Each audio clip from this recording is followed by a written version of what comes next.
Ever wondered why motorcycle tires are different in dimensions? Like front tyre जो होता है उसका पेरीमीटर डायमीटर ज़्यादा होता है, थिकनेस कम होती है. On the other hand rear wheel का जो पेरीमीटर डायमीटर होता है वो कम होता है एंड थिकनेस ज़्यादा होती है. Let's break it down.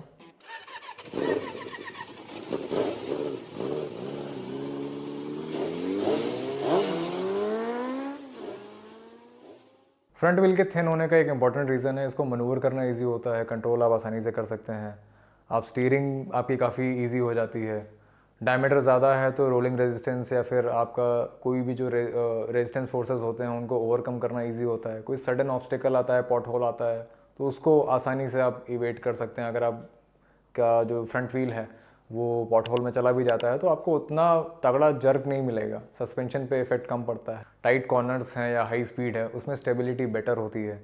Diameter ज़्यादा होने की वजह से जब हम किसी हम्प पे जाते हैं या किसी पॉट होल में जाते हैं तो हमारे सस्पेंशन पे इफेक्ट कम पड़ता है, यानी डैमेज होने के चांसेस कम होते हैं.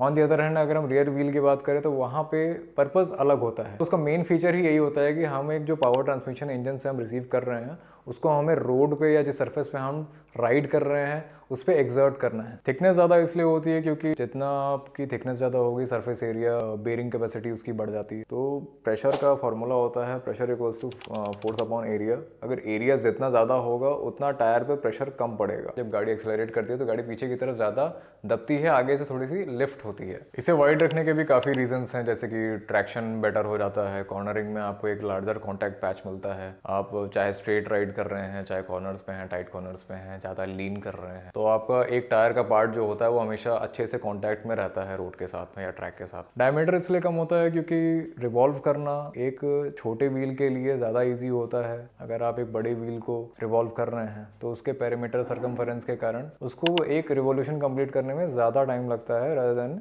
एज कम्पेयर टू जो एक छोटे व्हील. दैट्स वाई जो फ्रंट व्हील होता है, फ्रंट टायर होता है, उसकी विड्थ उतनी नहीं होती क्योंकि वहाँ पे हम कोई फोर्स एक्सर्ट नहीं कर रहे हैं. It is not being driven by the engine. उसको सिर्फ डायरेक्शन के लिए हम यूज़ करते हैं. दैट्स वाई उतना थिन होता है. आगे उसको ऑब्स्टिकल्स या जो भी पॉट होल्स आते हैं वो बियर करने होते हैं, वो फेस करने होते हैं. दैट्स वाई उसका डायमीटर हम ज़्यादा रखते हैं. So now you know why the wheels are designed that way. Performance and safety को मद्देनज़र रखते हुए इसको डिज़ाइन किया जाता है. जहाँ पर जैसी ज़रूरत होती है, आप ट्रैक पे चला रहे हो, सिटी में चला रहे हो या आप ऑफ रोड कर रहे हो तो उसके हिसाब से व्हील का डायमेंशन डिज़ाइन जो है चूज़ किया जाता है कि कहाँ पे कौन सी चीज़. इसीलिए डिफरेंट सेगमेंट्स आते हैं. एडवेंचर टूरर्स होती हैं, स्कूटीज़ होती हैं, कम्यूटर्स होती हैं.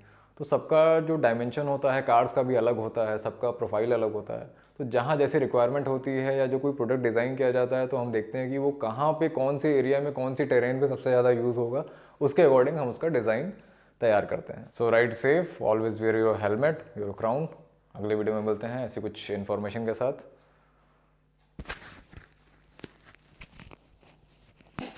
माइक नहीं निकल रहा.